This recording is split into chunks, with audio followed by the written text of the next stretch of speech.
خبر جديد لنادي شبيبة القبائل اليوم، لكن قبل أن نبدأ في التفاصيل ادعمنا بلايك للفيديو واشتراك في القناة ليصلك كل جديد أخبار شبيبة القبائل.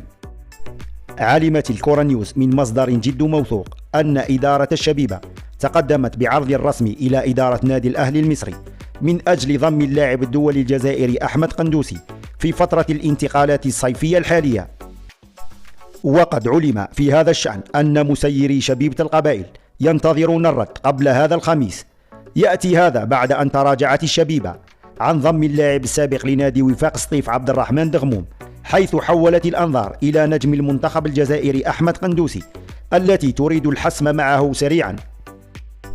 وحسب المصدر الموثوق الذي نقل الخبر، فإن الشريك المالك لأسهم نادي شبيبة القبائل موبيليس طلبت أدق التفاصيل عن الصفقة، ما من شأنه أن يزيد من احتمال رؤية اللاعب بقميص شبيبة القبائل.